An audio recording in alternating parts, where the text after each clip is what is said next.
예, 한 주간 안녕하셨습니까? 예, 오늘은 11월의 첫날이면서 첫 주일입니다.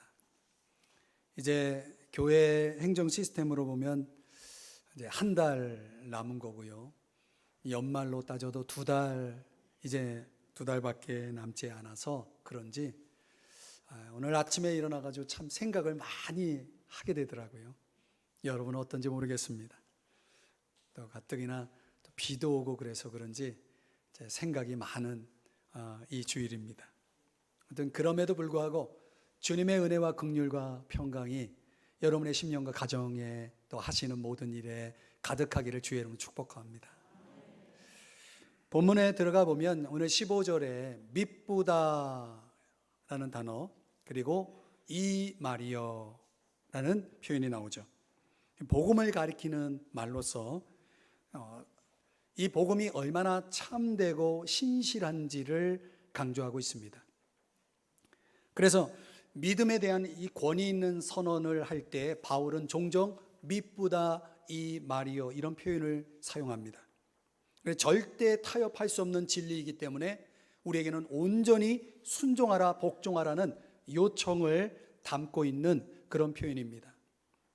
또 15절에 보면 예수 그리스도께서 이 땅에 오신 이유를 밝히고 있는데요. 여기 임하셨다라고 하는 것은 예수 그리스도의 성육신과 속죄를 가리키는 그런 단어입니다. 예수님의 초림 또 예수님의 재림을 말할 때도 임하셨다라는 이 단어를 사용합니다. 왜 이 세상에 임하셨느냐? 오늘 15절에 보니까 죄인을 구원하시려고. 한번 따라 하십시다. 죄인을 구원하시려고. 예, 그래서 누가복음 5장 32절에 보면요, 내가 의인을 부르러 온 것이 아니요 죄인을 불러 회개시키러 왔노라. 그러니까 죄인이 구원을 받기 위해서 죄인인 우리들이 해야 할 일이 뭐냐면 회개하는 일이죠. 그 회개시키기 위해서 우리 주님이 이 세상에 오셨다라고 말씀하고 있고, 우리가 잘 아는 로마서 5장 8절에 보면은 우리가 아직 죄인 되었을 때 그리스도께서 우리를 위하여 어떻게 해요? 죽으심으로라고 말씀하고 있죠. 그러니까 예수님이 이 세상에 죄인을 구원하기 위해서 하시는 두 가지 일은 뭐냐면, 두 가지 일이 뭐예요? 죄인을 부르셔서 회개시키는 일이고, 그리고 예수님 자신이 십자가에서 죽으신 일이었다는 거죠. 이 두 가지가 전제될 때만이 죄인들이 구원을 받을 수 있는 것입니다. 그런데 이 예수님의 임하심이 모든 죄인의 구원을 위함이라면 오늘 15절에서 이런 표현이 나오죠. 모든 사람이 받을 만한 것이다. 모든 사람이 받을 만한 것이다. 이 말은 다시 말하면 모든 사람에게 적용된다. 여기에는 누구도 제외가 될 수가 없다는 의미가 있습니다. 여러분 이해하시겠습니까? 여러분, 우리가 예수님이 이 세상에 오신 것은 저와 여러분에게 좀 더 이 세상을 살아가는 데 있어서 좀 더 나은 삶을 살도록 하기 위해서 오신 것이 아니라, 그거보다도 예수님의 궁극적인 목적은 저와 여러분을 영원한 생명을 주시려고 구원해 주시고자 이 땅에 오셨다는 것입니다. 그래서 이 복음은 저와 여러분 한 사람 한 사람에게 적용되어야 한다는 거죠. 그래서 바울이 이 15절에서 이런 말을 합니다. 내가, 한번 따라 하십시다. 내가. 요 나에게 이 복음이 적용되어야 된다는 거죠. 그러니까 우리 각자에게 이 복음은 해당이 되고 적용이 되는 것이다. 그러니까 이 복음은 너무나 참되고 신실하고, 이 복음은 모든 사람을 위한 복음이고, 이 복음은 구원을 위한 복음인데, 이 복음이신 분이 바로 예수 그리스도다. 그리고 예수 그리스도가 저와 여러분 각 사람에게 임하시면 어떤 일이 일어날까요? 오늘 저와 여러분 각 사람에게 예수님이 임하시면, 예수님이 함께 하시면 어떤 일이 일어날까? 바울에게 일어났던 세 가지를 우리에게 적용해 보고자 합니다. 첫 번째는요, 예수 그리스도께서 우리에게 임하시면 내가 죄인임을 깨닫습니다. 자, 여러분 15절을 보세요. 끝부분에 죄인 중에 내가 괴순이라. 바울은요, 이미 다른 편지를 쓸 때에도 이런 비슷한 고백을 합니다. 고린도전서 15장 9절 말씀인데요, 한번 같이 읽어봐요. 시작. 나는 사도 중에 가장 작은 자라. 그러니까 자기를 가장 작은 사람이라고 고백을 하죠. 에베소서 3장 8절의 말씀에는요, 또 한번 읽어봐요. 시작. 모든 성도 중에 지극히 작은 자보다 더 작은 나. 자, 여러분, 이 말씀대로라면 이 바울은요, 점점 더 자기 자신을 낮추고 있는 거죠. 가장 작은 자라고 했던 사람이 이제는 최상급의 최상급을 써서 지극히 작은 자보다 더 작은 나라고 그렇게 자기를 표현하고 있어요. 그리고 오늘 본문에 와서는 그것보다 더 낮추어서 뭐라고 말합니까? 모든 죄인들 중에 내가 가장 첫 번째다, 괴수다라고 표현하고 있는 거죠. 근데 이 표현은 현재 시제로 쓰고 있어요. 옛날에 내가 그런 사람이었다가 아니라 지금 현재 내가 그런 사람이다라고 표현하고 있는 거죠. 그러니까요, 바울은요, 시간이 가면 갈수록 점점 더 자신을 깊이 들여다보면서 자기 안에 있는 죄성을 더 절감하고 있는 것입니다. 그러니까 그가 구원받은 지 벌써 시간이 많이 흘렀지만은 여전히 그는 자신을 뭐 하고 있는 겁니까? 하나님 앞에서 낮추면서 회개하면서 참회하는 그런 삶을 살아가고 있던 거죠. 왜 바울은 그렇게 훌륭한 사람이 자기를 믿음의 위대한 사람으로, 영웅으로 말하지 않고 이렇게 표현하고 있을까? 그 근거가 뭘까? 마치 바울은 세상 사람들 다 경험해보고 자기랑 비교해서 다른 사람보다 내가 더 나쁘다, 내가 더 부족하다, 이렇게 마치 모든 걸 정확한 근거에 의해서 그렇게 확신하고 있는 것처럼 고백을 하는 이유가 뭘까? 그렇게 하지 않았을 터인데 말이죠. 그런 결론을 내린 이유는 이 바울의 태도와 고백 속에 아주 중요한 이유가 들어있는 것이죠. 그게 뭐냐? 요한복음 16장 8절의 말씀을 한번 읽어보겠습니다. 시작. 그가 와서 죄에 대하여 책망하시리라. 그는 성령을 가리키는데요, 성령이 오시면, 우리가 예수 그리스도를 믿으면 성령 하나님이 우리 마음속에 들어오시죠. 그래서 성령 하나님이 우리 마음속에 들어오신 사건을 가리켜서 우리는 거듭났다라고 말을 하거든요. 중생했다, 다시 태어났다. 그 영적으로 다시 태어난 사람들 속에는 누가 계세요? 성령 하나님이 계시는데, 그 성령 하나님이 우리 마음속에 들어오셔서 가장 중요한 역할을 하고 계세요. 어떤 역할을 하시느냐? 죄에 대하여 뭐한다? 책망한다는 거죠. 그래서 우리 속에 성령이 들어와서 역사하실 때 우리 안에서 일어나는 반응이 뭐냐? 죄를 깨닫게 된다는 거예요. 그러면 죄를 깨닫게 되면 즉각적인 반응이 뭐냐면 이런 반응이 나옵니다. 다른 사람과 나를 비교하는 것을 포기합니다. 여러분, 하나님 앞에서 내가 죄인임이 증명이 되면 모든 사람들 역시 하나님 앞에서 죄인임이 증명이 되면 죄인과 죄인을 비교해봤자 의미가 없다는 거죠. 그런데 사람들은 살면서 얼마나 자기 자신을 다른 사람과 비교합니까? 우리가 비교하면 두 가지 중에 하나를 얻게 되죠. 내가 우월해지든지 아니면 열등해지든지. 그래서 어떨 때는 우월감을, 어떨 때는 열등감을 가지면서 살죠. 사람은 때로 행복하고 불행하다 여길 때 이런 어떤 느낌, 이런 감정에 의해서 이런 이해를 가지고 그런 어떤 감정적인 상태에 머무를 때가 있는 것입니다. 성령의 역사가 있는 사람들에게는요, 비교가 의미가 없어요. 왜냐하면 너무나 생생하게 내가 내 안에 있는 죄성을 깨닫게 되기 때문에, 그렇게 깨달아진 사람은 자기보다 더 악한 자가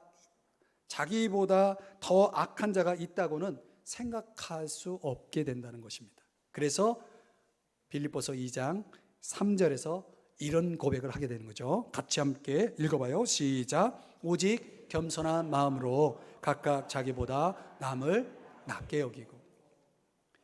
사람이 자기 자신에 대한 이해가 이렇게 제대로 되어지면요, 겸손해질 수밖에 없죠. 겸손해진다는 건 뭡니까? 나보다 남을 더 훌륭하다 여기게 되는 거죠. 이런 성령의 역사에 의해서 내 양심이 일깨워지고 겸손해지는 사람들의 그 고백, 모든 죄인의 공통적인 고백이 바로 이런 고백인 것입니다.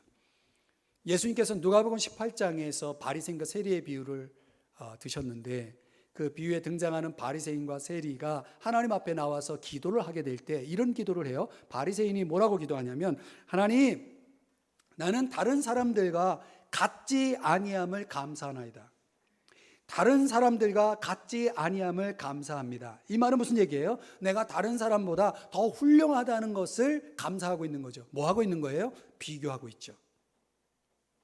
그런데 세리는 기도할 때 이렇게 기도합니다. 자기 가슴을 치면서 울부짖으면서 뭐라고 기도합니까? 하나님, 저를 불쌍히 여겨주세요. 저는 죄인이에요. 그러니까 이 세리가 느끼는 죄인인 자기 자신은 유일무이한 죄인이에요. 그러니까 자기보다 더 나쁜 사람이 있을 수 없어. 자기가 가장 나쁜 죄인이에요. 이런 이해를 가지고 하나님 앞에 그런 고백을 하고 있는 거죠.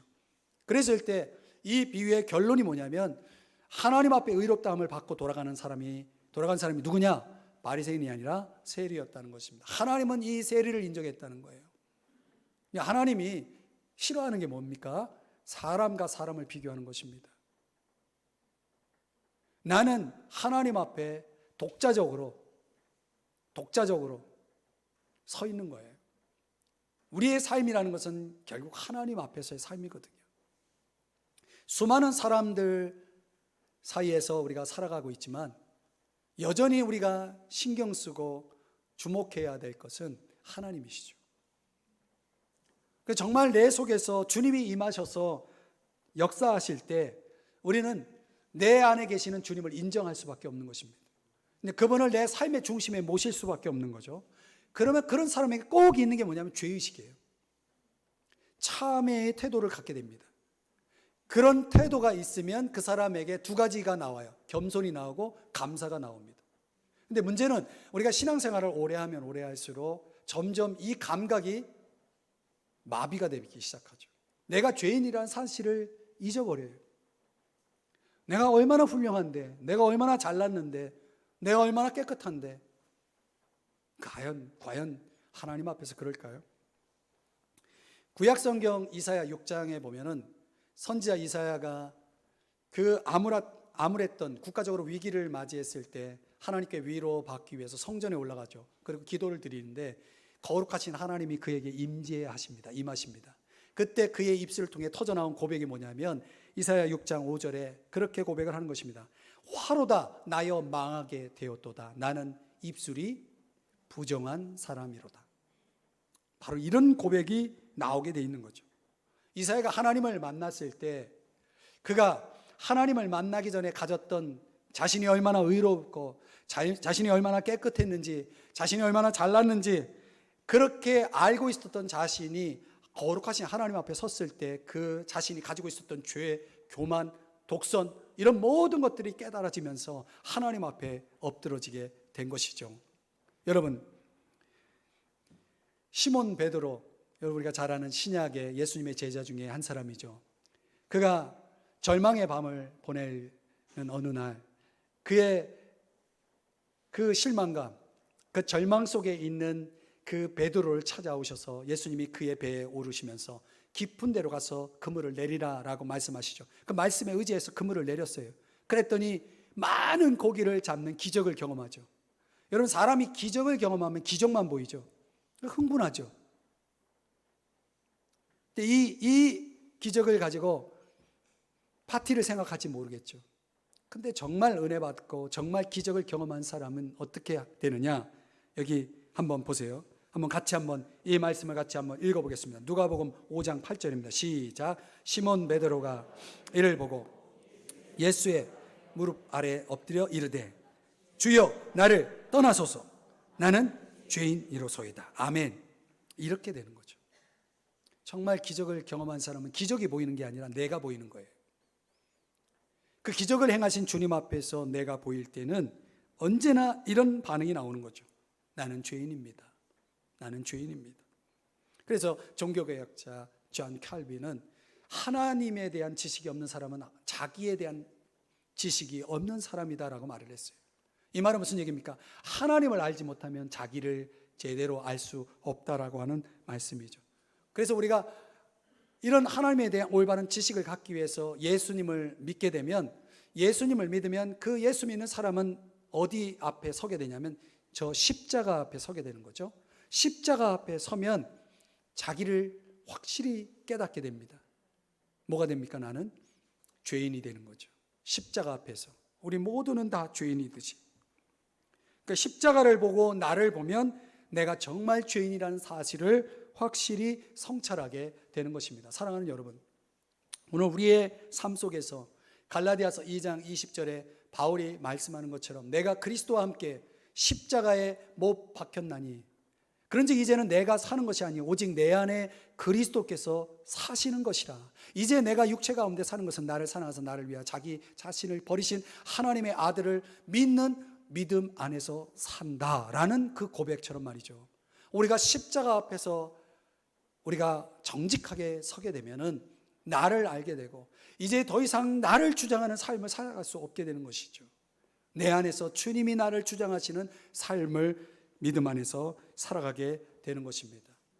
여러분 속에 주님이 임하셨나요? 함께 하시나요? 그렇다면 오늘 우리의 시간이, 우리의 인생이 가면 갈수록 더 나를 겸손하게 하고 더 하나님 앞에 나의 죄인됨을 참회하게 하고 더 하나님 앞에 감사하는 인생을 살게 되는 줄 믿습니다. 여러분 모두에게 그런 삶이 있기를 축복합니다. 두 번째로 주님이 우리에게 임하시면요, 우리가 어떻게 됩니까? 다른 사람에게 본이 됩니다. 여러분, 바울이 하나님의 긍휼을 입은 까닭에 대해서 우리가 앞서 살펴본 본문에 보면은 13절에 보면 내가 알지 못했기 때문이다, 무지했기 때문이다, 그래서 믿지 않았기 때문이라고 그 이유를 밝히고 있는데, 오늘 본문에서 16절에 보면은 미래의 다른 사람들의 믿음과 관련시킨 이유를 대고 있습니다. 16절을 한번 보세요. 그러나 내가 긍휼을 입은 까닭은 예수 그리스도께서 내게 먼저 일체 오래 참으심을 보이사 후에 주를 믿어 영생 얻는 자들에게 본이 되게 하려 하심이라. 뭐가 되게요? 본이 되게 하려 하심이라. 모든 회심의 원형이라고 말할 수 있는데요, 그러면 바울을 우리의 본으로 삼으셨다면 우리가 바울처럼 믿음을 갖게 된다는 말일까요? 예를 들어보면 바울이 예수님을 만나 구원을 받는 그 과정을 성경에 들여다보면 아주 굉장히 독특하거든요. 다메섹으로 가는 길목에서 이 바울에게 하늘의 큰 빛이 임합니다. 큰 빛이 비추게 되고, 그리고 다른 사람들은 무슨 소리인지 못 알아들었는데 바울 한 사람 자기 혼자만 주님의 음성을 들어요. 주님의 음성을 들어요. 그리고 바울이 그 압도적인 어떤 힘에 의해서 하나님께서 그렇게 하신 거죠. 쓰러져요. 그리고 앞을 보지 못해요. 실명하게 되죠. 여러분 중에 혹시 주님을 이렇게 만나신 분이 있나요? 이 본이 된다는 것은 마치 우리가 바울처럼 예수님을 만나고 바울처럼 구원을 받는다는 이야기로 이것을 이해하면은 이게 말이 안 되죠. 저도 주님을 만날 때 이 정도는 아니었거든요. 저도 좀 특별하게 만났지만은 이 정도는 아니거든요. 그럼 여기서 본이 된다는 말은 도대체 뭐냐? 여러분, 사람들이 바울이라는 사람을, 바울의 과거를 아는 사람들이 바울을 생각할 때 뭐라고 생각했겠어요? 저 사람은 천벌을 받아야 될 사람이다. 그 비방자요, 박해자요, 폭행자인 바울을 아는 사람들은 그렇게 아마 속으로 기대를 했을 거예요. 저 사람 천벌을 받아야 돼. 그런데 천벌을 받기는커녕 구원받고 본이 됐잖아요. 그랬을 때 사람들이 생각하기를 바울을 보고 놀란 것이 아니라 어떻게 저 천벌을 받아야 될 바울을 심판하지 않고 천벌을 주지 않고 저렇게 구원해 주실 수 있느냐 하면서 우리 주님이 얼마나 오래 참으시는 분인지, 얼마나 긍휼이 크신지를 알게 됐다는 거죠. 그래서 오늘 16절에서 뭐라고 말씀합니까? 예수 그리스도께서 내게 먼저 일체 오래 참으심을 보이사. 한번 따라 하십시다. 오래 참으심을 보이사. 바로 이거죠. 바울과 같은 못된 사람도 저렇게 구원을 받고 용서를 받고 긍휼을 입었다면 바울보다 훨씬 나을 수 있는 나는 당연히 구원받겠죠. 소망의 원천이 되는 본이 되었다는 것이죠. 그러니까 바울을 보면 볼수록 그리스도께서 얼마나 오래 참으시는 분인지를 보게 되는 거죠. 그런 본으로 삼으셨다는 거예요. 그래서 천년의 세월이 뛰어넘어서 이 바울이라는 사람이 우리에게, 저와 여러분에게 이런 외침을 주고 있는 것 같아요. 절망하지 마십시오. 여러분, 저를 보세요. 죄인 중에 괴수인 저를 하나님께서 용서해 주시고 긍휼히 여겨 주시고 저를 구원해 주셨다면 여러분은 당연히 구원받습니다. 여러분은 당연히 용서받습니다. 여러분은 당연히 긍휼을 입습니다. 이렇게 외치고 있는 것입니다. 우리에겐 소망의 원천이 되는 거죠. 사랑하는 여러분, 부분적으로는 그가 무지했고 믿지 않았기 때문이었지만은 부분적으로는 후에 바울 이후에 뒤따르는 세대의 유익을 위해서 주님은 바울을 통해서 예수 그리스도의 인내가 어떠함을 보이는 본을 보이셨다는 거죠. 그래서 16절에 먼저라는 단어는 첫 번째라는 뜻이거든요. 우리에겐 있어서 어떤 사람이 기대할 수 있었던 하나님의 천벌, 하나님의 그 심판을 내리지 않으신 이유는 예수 그리스도께서 오래 참으셨기 때문이다. 그렇다면 여러분, 바울이 그의 일생을 통해서 정말 예수 그리스도를 향한 그 열정과 헌신을 보일 수 있었던 이유가 뭘까? 저는 아무리 생각해도 그가 주님이 나를 위해서 얼마나 참아주셨고 나를 얼마나 불쌍히 여겨주셨는지에 대한 깊은 깨달음이 바울이 남은 생애를 주님을 위해서 모든 걸 쏟을 수 있게 만든 그 밑바탕이 되었을 거라고 저는 믿습니다. 지금 오늘날에도 저와 여러분 속에 바울과 같은 깨달음이 없다면 그런 사람이 복음의 열정을 가질 수 있을까요? 그런 사람이 주님께 깊이 헌신할 수 있을까요? 우리의 헌신이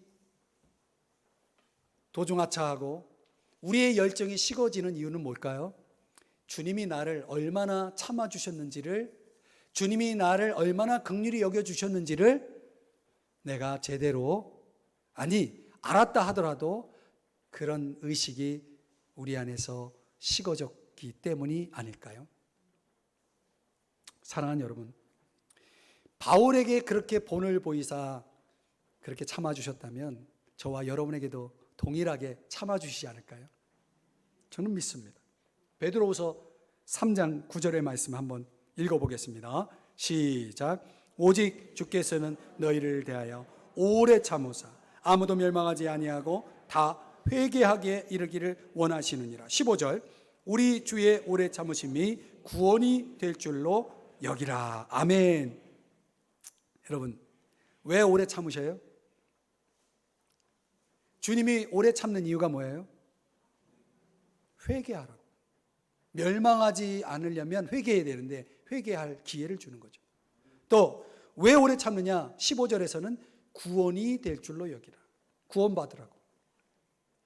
그러니까 주님의 인내가 없다면, 주님이 참아주시지 않는다면 멸망할 사람이 얼마나 많습니까? 이 세상에. 아마 여러분 가까이에도 있을 거요. 주님이 참아주고 계시기 때문에 아직도 기회가 있는 사람들. 그래서 저는 솔직히 목회하면서 그런 경험을 많이 했어요. 하나님, 도저히 저는 이제 더 이상 감당 못해요. 손 들었어요. 주님이 이제 알아서 하세요. 저는 이제 포기입니다. 그러면 주님이 저에게 이런 말씀을 주셔요. 야, 내가 포기 안 했는데 왜 네가 포기해? 이렇게 말씀하실 때가 있어요. 제가 이런 말씀을 참 많이 들었어요.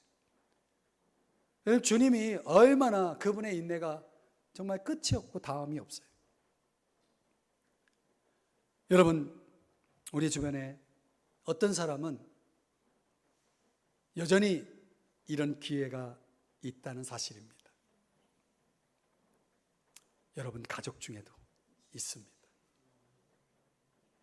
여러분 친구 중에도 있습니다. 여러분 늘 만나는 사람 중에도 있습니다. 여러분 그리스도의 인내의 절정이 어디입니까? 히브리서 12장 2절입니다. 이런 표현이 나오죠. 십자가를 참으사.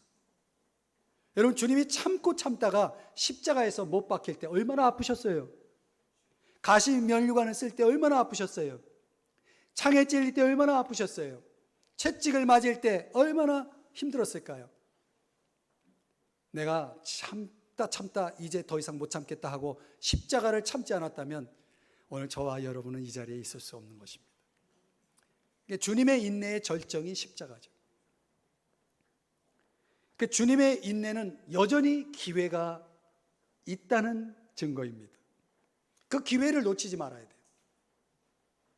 로마서 2장 4절에 보면은 주님의 길이 참으심이 풍성함을 멸시하느냐?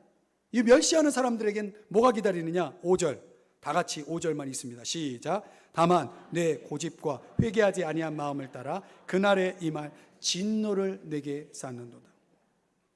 회개하지 않으면 그 참으심을 멸시하는 사람들에게 뭐가 기다리고 있습니까? 하나님의 진노가 기다리고 있는 것입니다.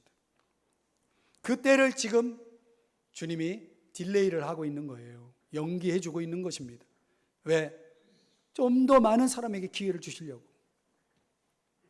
주님이 나에게 임하시면 어떤 일이 벌어집니까? 우리 속에 주님이 얼마나 인내하시는 분인지를 보여줄 수 있는 그런 본으로 활약할 수 있는 기회를 주시는 거죠. 더 나아가서 우리가 그런 주님의 인내를 깊이 깨닫고 경험하게 되면요, 주님을 닮게 돼 있습니다. 그래서 인내할 수 있는 사람이 되는 거죠. 그래서 데살로니가 후서 3장 5절 말씀 한번 다 같이 읽습니다. 시작. 주께서 너희 마음을 인도하여 하나님의 사랑과 그리스도의 인내에 들어가게 하시기를 원하노라. 아멘. 야고보서 1장 4절도 한번 읽어봐요. 시작. 인내를 온전히 이루라. 이는 너희로 온전하고 구비하여 조금도 부족함이 없게 하려 함이라. 아멘. 여러분, 우리가 인내한다는 건 뭘 의미하냐면 그 사람이 성숙하다는 걸 보여주는 거예요. 온전하다는 걸 보여주는 거죠. 야고보서 5장 11절에서는 이렇게 말씀합니다. 인내하는 자를 우리가 어떻다? 복되다 하나니. 여러분, 인내한다는 건 복된 것입니다. 왜? 욥이라는 사람이 그걸 보여줬어요. 욥이 얼마나 인내했는지 우리는 성경을 통해 봅니다. 그리고 그 인내한 욥에게 주님이 주신 결말을 성경에서 보죠. 그러면 그 결말대로 우리가 되는 겁니다. 인내한다면. 그래서 복된 것이죠. 그래서 저와 여러분을 주님은 뭐 하기를 원해요? 인내하기를 원하시는 거죠. 어떻게 인내할 수 있을까? 저와 여러분이 인내할 수 있기 위해선 우리가 인내를 훈련해야 되는데, 하나님께서 저와 여러분에게 인내를 훈련할 수 있는 여러 가지 테스트 방법을 주시는데, 어떤 방법을 주십니까? 여러분의 일을 자꾸 방해하는 사람이 있을 수 있어요. 방해하는 어떤 환경, 여러분을 불편하게 하는 경우, 여러분을 짜증나게 하고 자꾸 여러분을 귀찮게 하는 어떤 상황, 그리고 뭔가를 여러분이 기다려야 한다면 이건 절호의 기회죠. 뭘? 인내를 테스트할 수 있는. 그러니까 내 인내의 한계가 일상 속에서 이런 다양한 사건들과 어떤 관계 속에서 끊임없이 나를 뭐 하고 있어요?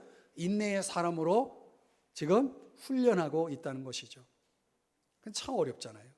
참는다는 게 얼마나 어렵습니까?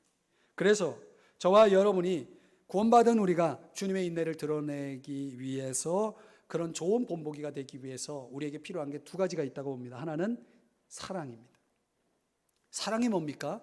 고린도전서 13장 4절 시작. 사랑은 오래 참고. 사랑이 뭐예요? 오래 참는 거래요. 내가 오래 참고 있다면 그건 사랑하기 때문에 가능한 거죠. 그래서 우리가 누군가의 구원을 위해서, 누군가를 이해하기 위해서, 또 누군가를 사랑하기 위해서 우리들에게 필요한 것은 오래 참는 것인데, 이게 잘 안 되잖아요. 내 마음대로 잘 안 되잖아요. 그래서 우리가 뭐 해야 됩니까? 기도해야 되는 거죠. 주님께 도움을 구하는 거죠. 내가 기도한 것과 안 한 것은 큰 차이가 있어요. 내가 기도하면 참아야 될 때 참을 수 있는 힘이 생겨요. 근데 기도 안 한 날은 그냥 막 나가죠. 막 눈에는 눈, 이에는 이. 그래서 주님, 제가 오늘 순종함으로 사랑하겠습니다. 도와주십시오. 이렇게 우리가 기도하면 주님이 인내할 수 있는, 그래서 사랑할 수 있는 힘을 주시는 거죠. 또 우리에게 필요한 건 뭡니까? 주님을 의지하는 게 필요해요. 주님을 의지한다라는 것은 일종의 믿음의 표현입니다. 여러분, 나는 반드시 무슨 일이 있어도 참을 거야. 아무리 여러분 결심해 보세요. 결심한 날은 더 못 참아. 더 화가 나. 더 폭발해. 내가 정신력으로 어떤 결심으로 내가 참아낼 수 있을까? 여러분 실험해 보세요. 참아지나? 안 됩니다. 그래서 여러분 갈라디아서 5장 22절에 이 참는다라고 하는 것이 뭐냐? 성령의 열매다. 성령의 열매라는 것은 성령의 역사를 통해서 내 안에 형성된 인격을 얘기하는 거예요. 그래서 사랑이 나오고 희락이, 기쁨이 나오고 평강이 나오고 오래 참음이 나오는 거예요. 성령의 역사함을 통해서. 그래서 우리가 믿음 가운데 살게 되면 하나님께서 지금 여러 가지 환경과 또 인간관계 속에서 벌어지는 여러 가지 스트레스를 여러분이 인내로서 극복할 수 있도록 하나님께서 여러분 속에서 역사하실 뿐만 아니라 이런 상황을 주시고 이런 관계를 주신 것이 내게 결국은 유익할 것이고 나에게 축복이 될 것이라는 그런 신뢰, 그런 주님께 대한 믿음을 가지고 참아내는 사람이 되어지는 거죠. 참 놀라운 비밀이에요. 그러니까 믿음은 언제나 하나님 관점에서 모든 걸 보게 만들어 주는 것입니다. 사랑하는 여러분, 주님이 정말 우리 속에 함께 하시고 우리에게 임하셨다면 저와 여러분은 주님이 얼마나 나에게 인내해 주셨는지를 알 뿐만 아니라 그것을 드러내는 본이 될 뿐만 아니라 더 나아가서 그리스도의 인내를 본받아서 살아가는 그런 좋은 본보기가 될 수 있다는 사실. 그래서 많은 사람들이 인내하는 여러분을 보고 감동하고 인내하는 여러분을 보고 복음을 받아들일 수 있다면 하나님이 얼마나 기뻐하시겠어요. 아멘. 마지막 세 번째로 주님이 우리에게 임하시면 하나님께 찬양을 드리게 됩니다. 여러분, 찬양이 뭘까요? 찬양이란 우리 생애 가운데 어떤 일이 일어나도 항상 그분을 뭐예요? 인정하는 행위다. 이렇게 정의할 수 있습니다. 그런 면에서 찬양은 의지적인 거예요. 시편 57편 5절의 말씀에 보면 하나님이여 내 마음이 확정되었고 내 마음이 확정되었다. 어떻게 확정했다는 겁니까? 내가 노래하고 내가 찬송하기로. 그래서 여러분이 아침에 일어나서 나는 오늘 하루 종일 하나님을 찬양할 거야 라고 마음에 확정을 하면 그날은 찬양하는 날이 되는 겁니다. 아십니까? 바울이 17절에서 이런 찬양을 합니다. 영원하신 왕 곧 썩지 아니하고 보이지 아니하고 홀로 하나이신 하나님께 존귀와 영광이 영원 무궁하도록 있을지어다. 아멘. 아멘. 여러분, 바울이 하나님을 왕으로 고백하면서 이 왕을 묘사하는 네 가지 형용사를 쓰고 있어요. 뭐예요? 영원하시다. 시간을 초월해 계시는 분이다. 썩지 아니하신다. 인간은 다 썩잖아요. 인간은 죽음을 맞이할 수밖에 없잖아요. 그러나 하나님은 썩지 아니하신다. 왜? 살아계시기 때문에. 영원히 살아계시기 때문에. 그래서 그분이 우리를 뭐하게 하십니까? 부활하게 하실 수 있는 거예요. 우리도 부활하게 되면 영원히 썩지 않는 몸을 갖게 되고 저 하늘나라에서 영원히 살게 되는 거죠. 아멘이십니까? 그런 소망을 갖게 할 수 있는 분, 썩지 아니하시는 분, 보이지 아니하신다. 여러분 보이지 않지만 그분은 계시죠. 그래서 모세의 경우를 보면 히브리서 11장 27절에 보면 그렇게 말씀합니다. 그는 하나님을 믿었으므로 마치 자기 곁에서 동행하시는 것처럼 여기며 전진해 나갔습니다. 여러분 모세가 하나님이 보이지 않지만 하나님이 곁에 계신다라고 믿었어요. 그러니까 믿음은 보이지 않는 걸 볼 수 있는 눈을 줍니다. 그래서 우리 교단의 위인이신 이성복 목사님은 항상 주먹을 쥐고 다녔다고 그러죠. 왜? 내가 주님의 손을 붙잡고 다닌다, 이렇게 그는 믿고 주님과 동행했다는 것입니다. 여러분 늘 주님의 손을 붙잡고 사는 이 삶의 표현이 오늘 저와 여러분에도 있기를 바랍니다. 홀로 하나이시다라고 하는 것은 여러분 이사야 45장 18절 말씀 한번 읽어보겠습니다. 시작. 온 세계의 주인은 바로 나요, 나 밖에는 다른 신이 없다. 나 밖에는 다른 신이 없다는 것은 유일한 신이다라는 거죠. 이 전 세계의 신이 얼마나 많습니까? 그건 신이 아니에요. 그건 우상일 뿐입니다. 그 하나님에게는 경쟁자가 있을 수 없습니다. 하나님은 주인이신 분입니다. 그래서 그 위대하신 하나님을 향해서 바울은 존귀와 영광이 영원 무궁하기를 찬양하고 있습니다. 여러분 저를 보세요. 오늘 우리가 정말 나를 이처럼 이 죄인인 나를 참아주시고 나에게 영생을 주시고 후에 믿는 사람들의 본을 보이는 그런 사람으로 나를 이렇게 변화시켜 주셨다면, 그런 주님이 생각이 날 때 내 입에서, 내 마음에서 뭐가 나와야 되겠습니까? 찬양이 나와야죠. 찬양이 나와야죠. 근데 이 찬양이 나오지 않는 사람들 있죠. 그 사람은 두 가지를 생각해 봐야 돼요. 내가 구원을 받지 않은 사람일 가능성이 있고, 구원을 받았다 하더라도 그 사람의 신앙이 매우 병들었다는 증거이죠. 바울이 디모데전서를 쓸 때에 그가 이제 얼마 안 있으면 곧 죽을 사람이거든요. 죽음을 앞두고 그의 인생의 마지막 끝자락에 와서까지도 그는 여전히 구원의 감격을 고백하고 있고 이렇게 찬양하고 있는 모습. 그러니까 바울이 주님을 만난 이후에 그의 평생은 이런 감격 속에 지배받고 있었다는 거죠. 저는 이제 목사로서 제가 이제 20대 소명을 받고 복음을 위해 살겠다고 헌신하면서 이제 주의 종의 길을 여기까지 오게 되었는데요. 다음 주에 제가 약간의 간증을 하겠지만은 저를 주의 종으로 삼으실 때 하나님께서 저에게 주신 말씀이 있거든요. 근데 그 말씀 붙잡고 지금까지 올 수 있었어요. 근데 이제 목회자의 길을 가는 사람들도 인간인지라 자신이 하나님께 소명을 받을 때 가졌던 그 복음을 위한 열정과 주님을 향한 그 헌신의 마음이 조금씩 변질되면서 이 목회가 마치 하나의 직업인 양 목회를 하게 되는 유혹을 받게 됩니다.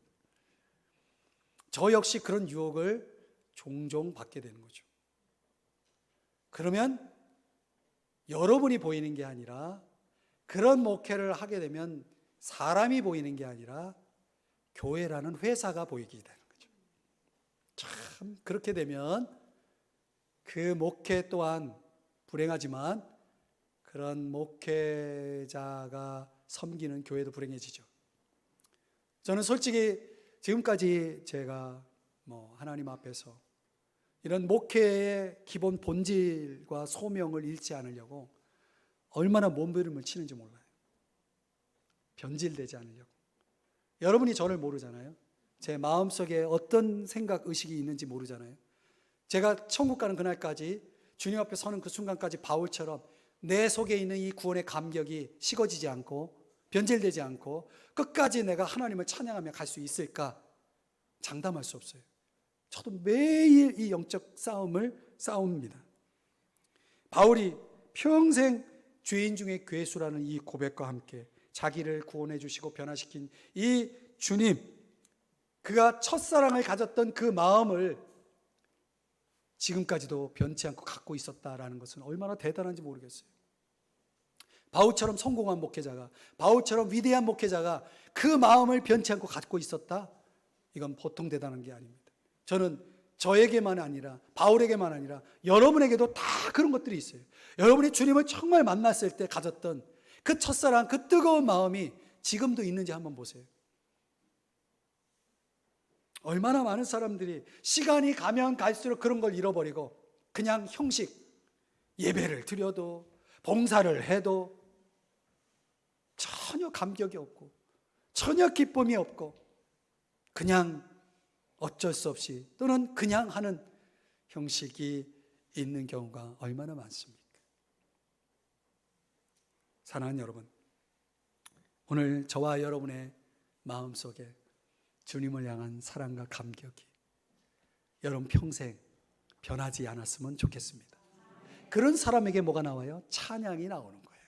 예배가 나오는 거예요. 말씀의 결론을 맺겠습니다. 잭 테일러라는 이 찬양 쪽에 아주 유명한 목사님인데요, 그가 집회를 통해서 예수께서 주님이시라는 사실과 이 고백을 배운 사람들에게 아주 놀라운 기적이 일어난다라고 하는 것을 그의 집회 설교 중에 설파하면서 이런 내용을 소개합니다.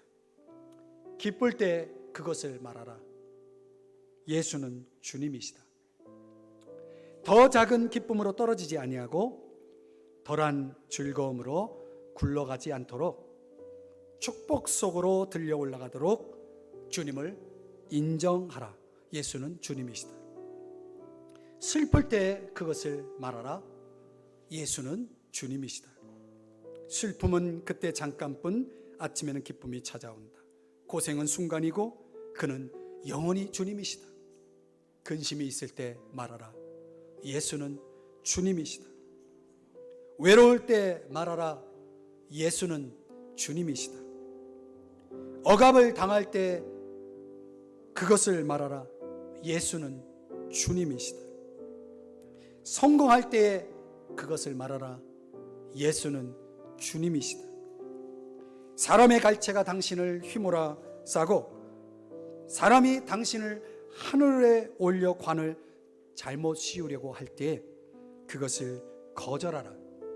그리고 그 관을, 그 면류관을 주님 앞에 벗어 던지라. 예수는 주님이시다. 이것은 당신 자신의 그 결정이 아니다. 당신의 생명이 당신의 것이 아니듯.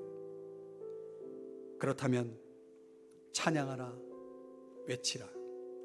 예수는 주님이시다.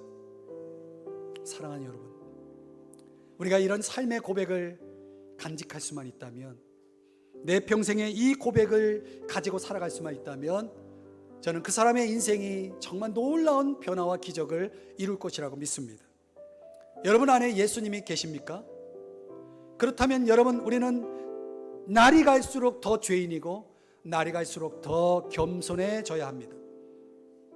그리고 우리가 주님을 닮아서 주님이 내게 보여주신 그 인내를 다른 사람에게 보여줄 수 있어야 합니다.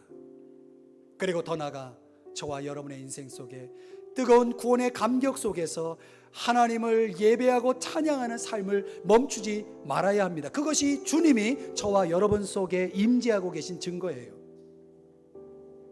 사랑하는 여러분, 삶의 역경 앞에 힘드십니까? 여러분 속에 혹시 잠 못 이루는 밤이 있습니까? 여러분, 슬플 때요, 주님을 바라보십시오. 낙심될 때, 근심이 있을 때 역시 주님을 바라보셔야 됩니다. 여러분, 어떤 역경이 여러분을 덮고 있을 때 더더욱 주님을 바라보셔야 됩니다. 그리고 여러분이 할 일은 인내하면서 찬양하는 일이죠. 기도하고 이렇게 고백하는 것입니다. 예수 그리스도는 나의 왕이시다. 예수 그리스도는 나의 주님이시다. 여러분, 이 믿음의 비밀을 배우고 이 비밀대로 살아가는 사람들에게는 환경이 변하고 삶이 변하고 더 나아가서 하나님의 놀라운 기적, 병자가 일어나고 문제가 해결되고 하나님의 기적의 역사가 일어나는 줄을 믿으시기를 바랍니다. 그래서 오늘 우리가 같이 함께 이렇게 고백하십시다. 예수 그리스도는 나의 왕이요 나의 주님이시다.